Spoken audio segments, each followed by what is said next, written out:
ধরে রাখছি। পরের ছবিটা আমি দেখছি ওই চোর যে ছবিতে কষ্ট হয়ে উঠবে লোভী সত্যবান চোর শুভেন্দু মুখার্জির প্রতিমূর্তি। যে শুভেন্দু মুখার্জি সংসারে ফাঁকি দিয়ে সারা জীবন ধাপ্পাবাজি দিয়ে স্ত্রীরা দিয়েছে বহুল অলঙ্কার। মা, অহংকার! আমি যে মিথ্যেবাদী নই, এটাই আমার অহংকার। আমি সংসারের বড় ছেলে হিসেবে আমার জীবনের সমস্ত রোজগারের টাকা আমি মায়ের হাতে তুলে দিয়েছি। আমার মা তাই প্রমাণ। আর আমার স্ত্রীও মাথা উঁচু করে বলবে তার গায়ের একটা গহনাও আমার পয়সায় কেনা নয়। মিথ্যা কথা বলো না, সব বাইরে তোমার টাকায় কেনা। আধুনিক সমাজ বিজ্ঞানের অনিবার্য কারণে পার্বতী তার স্বামী শিবের বিরুদ্ধে মিথ্যে সাক্ষী দিলে। বলবেন তো আমরা যে তোমার চালাকি ধরে ফেলেছি। মা, মা তোমার 7,000 টাকার সন্তান কর্তব্য কি কথা বলছে শোনো। বেশ কথা ঠিক কথাই বলেছে। 7,000 কে সমর্থন করছে তোমার 7 লক্ষ টাকার স্বপ্ন দেখা সন্তান। মা বলো, আমাকে বলতে দে বাবা, বলতে দে। বাবা, বাবা আপনি কিছু বলবেন না? আমি মহাদেব আকণ্ঠ লোভের বিষ পান করে এখন আমি হজম করতে পারছি না, আবার উঠে দিতেও পারছি না।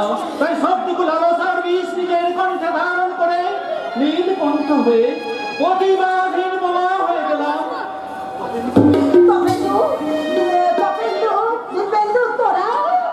না, ওই মিথ্যেবাদী চোর ধাপ্পাবাজ ওই মুখোশ পরা শয়তানটাকে আমরা আর ভক্তির সিংহাসনে পূজা দিয়ে পুজো করবো না। ওর মতো চোর জোর ধাপ্পাবাজকে আমরা এই ঘৃণার অস্ত্র করে ছিঁড়ে ফেলে দেবো। চোর নয়,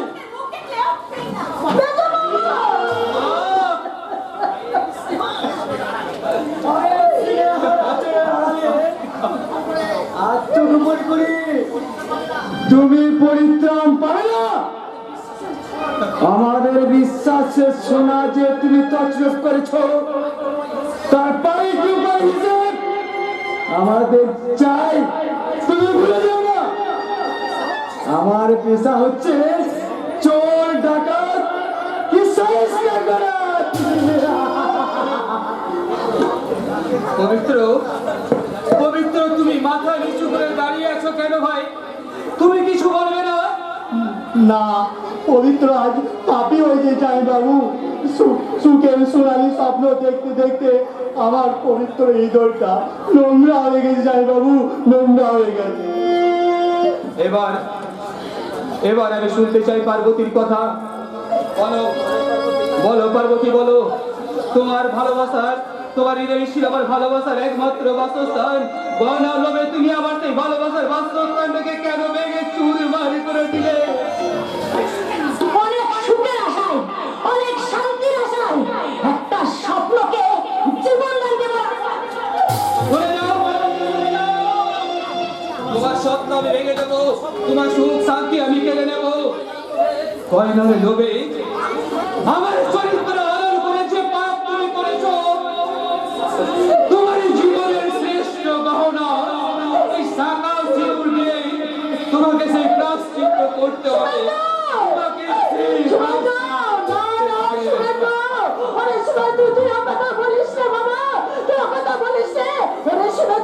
তুই যদি এত সহজে ভেঙে পড়ি তাহলে আমি তুই আমার সত্তরি সংসার সন্তান সহজে ভেঙে পড়ি। আমি কেমন করে আমি রুখে যাই মিথ্যার বিরুদ্ধে, সত্যের বিরুদ্ধে, সত্যচারীর বিরুদ্ধে আমি রুখে দেবো কেমন করে। মা, ওই ভাইদের অবিশ্বাস, ওই ভ্রাতৃ বধূর ঘৃণা বয়ে বোঝা বয়ে বেড়ানোর মতো ক্ষমতা যে আমার নেই। মা, আমিও তো মানুষ, আমারও তো একটা ধৈর্য আছে। সবাই যদি সেই ধৈর্যের সীমা অতিক্রম করে আমার আত্মসম্মানকে ভুল করতে চায় তাহলে আমাকে যে বাধ্য হয়ে আত্মহত্যা করতে হবে।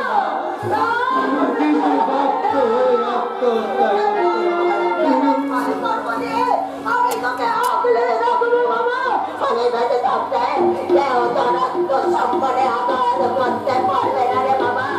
রাজমহিমের মতো তোর পাশে থেকে বঞ্চনার বৃষ্টি, প্রতারণার রক্ততা, আর এই ছলনার জোরের হাত থেকে আমি তোকে রক্ষা করবো বাবা, আমি তোকে রক্ষা করবো, আমি তোকে রক্ষা করবো।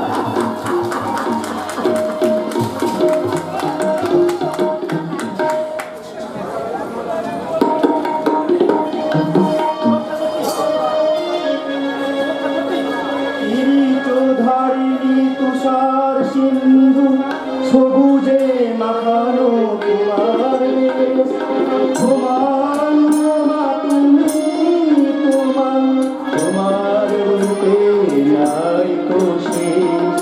ভারত আমার, ভারতবর্ষ স্বদেশ আমার, সব লোক তোমাতে আমরা লোভিয়া জননী।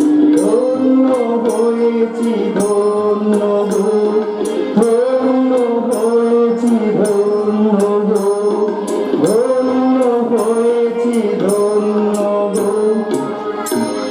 রক্ষা করতেই হবে, ওই পাপ চক্রের থাবা থেকে দোপাটিকে রক্ষা করতেই হবে। সিনেমায় শুটিং করে দোপাটি কোচে কোচে টাকা নিয়ে আসছে বলে ওই দাদা বৌদি ওকে খুব খাতির করছে, কিন্তু কিন্তু ওর মুখ দেখতে আমার ঘৃণা হচ্ছে। ওর রোজগারের পয়সায় আমার খেতে প্রবৃত্তি হচ্ছে না। না না, দোকানে আর বাঁচানো যাবে না। ওটি তো উচ্চাসের পোকায় কেটে কুচি কুচি করে দিয়েছে। জয়ন্তরা, তুমি আমি অনেক চেষ্টা করেছিলাম, কিন্তু যে কুকুর একবার নোংরা খাবারের স্বাদ পেয়েছে, শত চেষ্টা করলেও তার স্বভাব বদল করতে পারবো না। তাই বলে জয়ন্তদা তাকে আমরা ফেরাবার চেষ্টা করবো না? সেই চেষ্টা আমি করেছিলাম। সে প্রথম দিন কলকাতা থেকে ফিরে এসে আমাকে সবাই বলেছিল, আমি এ বাস্তব উপলব্ধি করে তাকে ক্ষমা করেছিলাম, কিন্তু এখন দেখতে আমার সমস্ত ধারণাটাই ভুল। তুমি তুমি কি বলছো জয়ন্তদা? না না, আমি ঠিকই বলছি। আমি না জেনে শুনে কোনো কথা বলি না। দোপাটি জীবনের দুর্ঘটনার কথা শুনে আমি তাকে বলেছিলাম, তুমি চিন্তা করো না দোপাটি, আমরা এই যুগের ছেলে মেয়ে, ভালোবাসা আমাদের কাছে আগামী দিনের সেতু। তাই তাই সামান্য কারণে সে সেতু ভেঙে যেতে দেব না।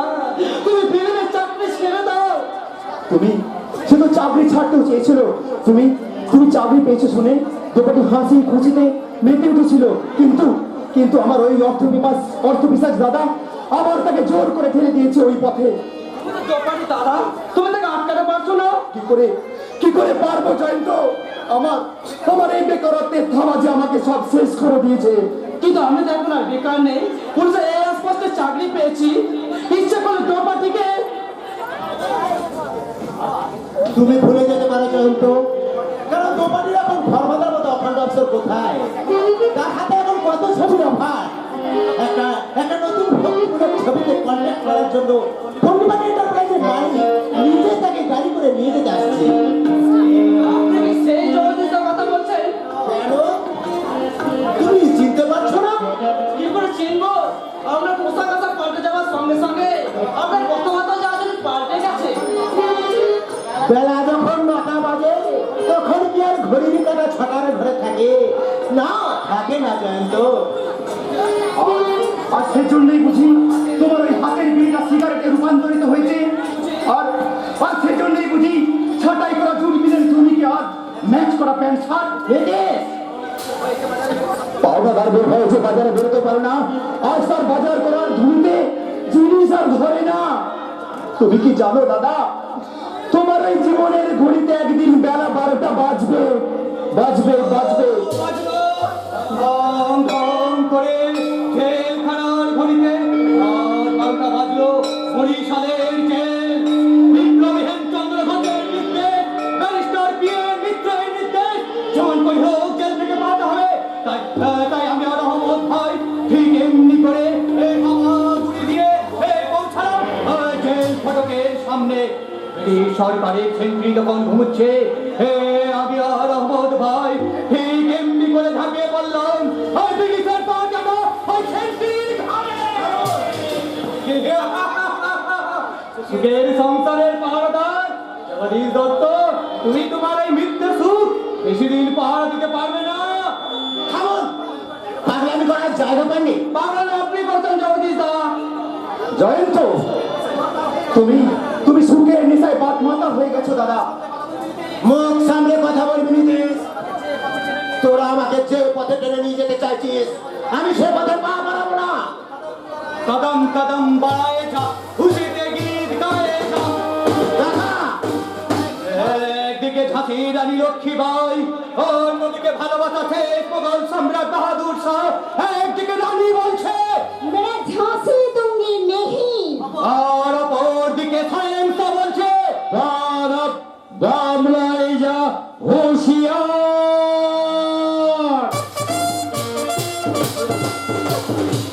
আর আমি ওই সিপাহী বিদ্রোহের প্রথম সিপাহী, ওই মঙ্গল পাণ্ডের মতো ওই ব্রিটিশের বন্ধু, ওই ব্রিটিশের বুকে চেপে ধরে ফার করে চলেছে। Broom, broom, broom. তোমরা সবাই তোমাদের এই সুবিধাকে সামলাও। আমি আমার একমাত্র ভাইকে ওই তোমাটিকে লাল বিনারসি শাড়ি পরিয়ে বিয়ের পিড়িতে আমি বসাবোই। না, আপনি তাকে বিয়ের লোক দেখাবেন না। সে বিয়ে করে শ্বশুর বাড়ি চলে গেলে আমার বাড়ি হবে না, আমার স্বপ্ন মারা যাবে। দাদা, তোমার স্বপ্নকে বাঁচাতে গিয়ে আমি ওই কাকা বাবুর স্বপ্ন আর গোপাটির ভালোবাসাকে মরে যেতে দেবো না দাদা, মরে যেতে দেবো না। আমি চাই গোপাটির সাহায্যে নিজের জীবনের মানেটা পাল্টে ফেলতে। নিম্ন মধ্যবিত্ত থেকে গরিব হয়ে গেছি, গোপাটিকে হারিয়ে আমি সর্বহারা হতে চাই না। তাই তোমাদের শুভ ইচ্ছাকে টেনে এনে মাটিতে ফেলে তার উপর সুখের মারণ করতে চাই। আমি তোর জন্য মধ্যবিত্ত কল্পনার ব্যারিকেড ভেঙে এই ভালোবাসার মাটিতে সংগ্রামের নিশান উড়াতে চাই। আমি পুরনো পচাবাদ গট্টাই ভরা, আমি রুগ্ন অসুস্থ ভালোবাসার মায়ের কণ্ঠে টেনে উপড়ে ছিঁড়ে ফেলে দিয়ে আমি আধুনিক যৌবনের বিজ্ঞাপন হতে চাই। তাই তো আমাকে নিয়ে যাওয়ার জন্য ওই কলকাতার প্রাইমারি এন্টারপ্রাইজের মালিক আসছে। আসবে নয় দুপাটি, আমি এসে গেছি। টাকা নিয়ে এসেছেন? নিশ্চয়ই ভক্তিমূলক ছবিতে অভিনয় করার জন্য আরে নায়িকার সঙ্গে চুক্তি করতে এসেছি। জয়গুরু আর টাকা আনবো না। এই শুনতেছে 25,000 টাকা আছে। এই টাকার ব্যাগটা আমার শুনে রেখে ওই রেস্টুরেন্ট জয়পুর রেস্টুরেন্ট থেকে মাংসের কালে আটপিস বানিয়েছো। আমি নিচে দাঁড়িয়ে থেকে গরম গরম ফ্রাই আর কাটলেট সাজিয়ে নিয়ে আসছি। আরে যাও যাও যাও, আমি মাংসের কাটলেট খেতে খুব ভালোবাসি। আমি ভুল বলার চেষ্টা করছি। আপনি কাটলেট থেকে মাংস খেতে বেশি ভালোবাসেন। দোপাটি দোপাটি না, আজ থেকে তোমার পুরনো নাম পাল্টে দিয়ে তোমার নতুন নাম রাখছি আমি। জয়গুরু জয়গুরু ডালে একটা গান গাও মাইরি। 1942 সাল ভারত জুড়ে উত্তাল হয়ে উঠেছে ভারত ছাড়ো আন্দোলন। স্বাধীনতা পিপাসু ভারতের অসংখ্য জনতা গ্রামে গঞ্জে শহরে নগরে সবার পর সভা করে চলতে জনগণকে জানাবার জন্য কবি গান লিখলেন। বলে বলে বলে সবে শত বিনা বেনুরাগে ভারত আমার জগত সবাই শ্রেষ্ঠ